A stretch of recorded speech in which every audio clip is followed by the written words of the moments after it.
Good evening, I'm Diane in Hong Kong and you're watching View TV News. Coming up on tonight's show. Lau Wong-Fat, the former lawmaker and head of the rural body Hung Yee-Kuk, is dead at 80. Hong Kong's former transport chief tells the public to wait and see before making judgments on the new high-speed rail link with the mainland.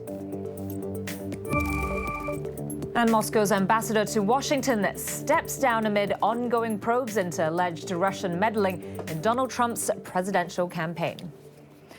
We begin tonight with news that former lawmaker and rural frontman Lau Wong-Fat has died at the age of 80. He passed away in his home in the small hours of this morning, with his brother-in-law saying he was with his family by his side.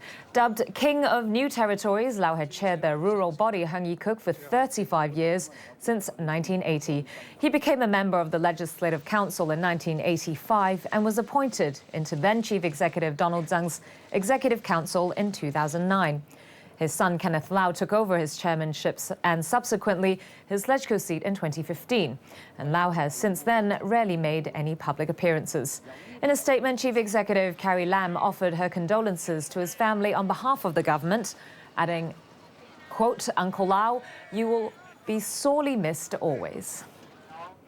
More now on the controversial joint immigration system for the cross-border express rail link. Former Transport Secretary Anthony Cheung says it is too much inference to say that mainland authorities may take advantage of the arrangement to enforce national laws across the border.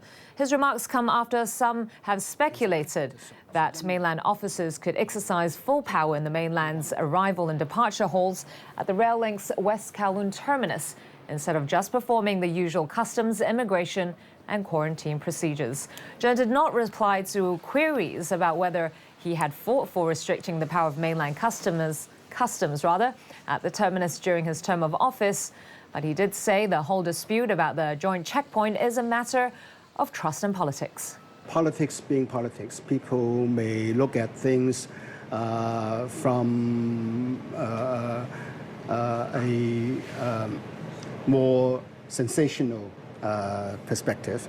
But I think at this stage, before we know the full details, of course, it's easy for people to go for different speculation. So that's why I think the best way is for people to wait until the government has released the full details. The Hong Kong Observatory dropped the typhoon number 8 signal 4 hours after tropical cyclone Roque made landfall. That's as Roque weakens after entering inland Guangdong.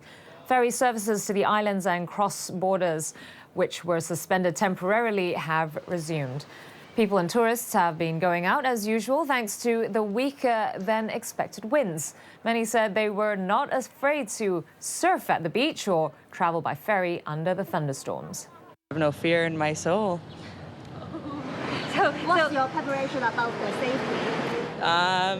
There should be life vests on the boat, right? I'm relying on other people to keep me safe. Overseas now and to the U.S. In the latest twist of the Trump-Kremlin saga, Moscow's ambassador to Washington, Sergei Kislyak, is ending his tenure in the U.S. That's as recent reports threw Kislyak into the spotlight as part of the probes over Moscow's alleged meddling in the 2016 presidential election. Joe Flynn has more. Moscow's controversial ambassador to America stepping down as of Sunday and heading back to Russia. Sergei Kislyak is a central player in the ongoing U.S. investigations into Moscow's alleged interference with the 2016 election. His name has come up linked to several associates of Donald Trump as special counsel and congressional panels look into possible Russian ties with the president's election campaign. On Friday, the Washington Post reported that U.S. spy agencies intercepted Kislyak talking to his bosses, apparently saying he and Attorney General Jeff Sessions had talked about the presidential race during the campaign, including the prospects for U.S.-Russia relations in a Trump administration. Sessions has denied discussing campaign issues with Russian officials, and he isn't the first member of Team Trump under scrutiny over Kislyak. The Russian envoy is also linked to the resignation of Mike Flynn, the ex-national security advisor who stepped down after it was revealed he'd failed to disclose what the two had talked about and had misled Vice President Pence about their meetings. Russia's deputy foreign minister is nominated to take Kislyak's place in Washington. Meanwhile, Republicans and Democrats in Congress have reached a deal to levy fresh sanctions against Russia, with the aim of punishing Russia for election meddling and its aggressive moves in Syria and Ukraine. The bill would also handcuff the ability of President Trump to ease or lift any of the penalties. Many lawmakers are hoping it'll send a message to Trump to keep a strong line against Russia. The House is set to vote on Tuesday on the revised package of bills, which also covers Iran and North Korea, in a bid to hold them, quote, accountable for their dangerous actions. But Trump has continued to stir up more suspicion and controversy after tweeting yesterday that the U.S. president has a complete power to pardon. His remark has left the world speculating about his concerns over the ongoing probes into links between Team Trump and Russia, ahead of his son-in-law and senior advisor Jared Kushner's grilling by the U.S. Congress. The Senate Intelligence Committee will question Kushner tomorrow in a closed-door inquiry, while the House Intelligence Committee is set to interview him on Tuesday. A Chinese government official has lodged a $10 million defamation lawsuit against controversial billionaire Guo Wengui. Guo had accused Huang Yan, now Vice Minister of Housing, of corruption and providing sexual favors. Huang filed a complaint with the New York State Supreme Court, saying the exiled tycoon's allegations had caused her severe emotional distress. Guo, who lives in the U.S. now, has made several accusations of high-level Communist Party corruption. The lawsuit is a rare instance of a senior serving official pursuing legal action against an individual overseas. Now to some other news. Material believed to be melted nuclear fuel a meter thick has been found by a team investigating the damaged nuclear reactor at Fukushima in Japan. The latest in a series of recordings by a robot used to swim inside the reactor showed, quote, solidified lava-like rocks and lumps, the team said. The 3-day probe has been looking at a structure called a pedestal, which sits underneath the core inside the primary containment vessel at the No. 3 reactor. Locating and assessing the debris and damage is crucial for decommissioning the plant after the 2011 earthquake and tsunami caused multiple meltdowns. To the Middle East now, and the Arab League is holding an emergency meeting in Cairo on Wednesday to discuss the rising Israel-Palestine tensions over the beefed-up security measures outside a holy site in Jerusalem. The group warned Israel that it is, quote, playing with fire over the red line of Jerusalem. This comes as Israel authorities installed new security cameras at the entrance of a major Jerusalem mosque.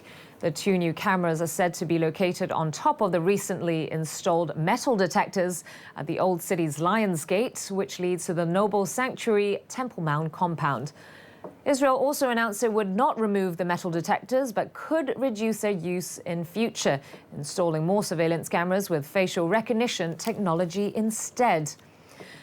Now, the security controls on the worshippers have stirred major discontent among the Palestinians, who say they're a breach of the status quo. This has led to bloody confrontations between the two sides, with at least 4 Palestinians killed over the weekend. And on the other side of the fight, 3 members of a Jewish family were stabbed to death by a Palestinian at the West Bank. Dozens of Palestinians, including members of the Hamas militant group, have been arrested by the Israeli army over the attack. But in Nevi Tzuf, where it took place, residents are insisting they're not going anywhere. It was terrifying. I knew that I was in the house with my mother. It was terrifying. We knew that my husband and my son were out there. We did not know what terrorists were going on. It took a while, obviously, till the police came. Our house is very secure, but of course, we've all undergone things in the past. I was shot in an incident 13 years ago. I don't remember how many longer. My husband was shot in a separate incident. My house has been broken into on occasion. It's a frightening situation, but we're not going anywhere. We're going to be here. To South America, there's no end in sight to the protests against President Nicolas Maduro in Venezuela. The Democratic Unity held a march calling for the appointment of Supreme Court judges who are supported by the opposition. Security forces blocked the protesters' way with armored cars and riot shields. The clashes lasted for hours as masked youths hurled stones and Molotov cocktails at the police. A number of people were injured, including musician Willy Arteaga, who has become famous for playing the national anthem on his violin in front of security lines as battles rage around him. All right, time for a break now, but don't go anywhere, because when we come back, We'll be taking a look at a bikini contest in China where there's more than meets the eye.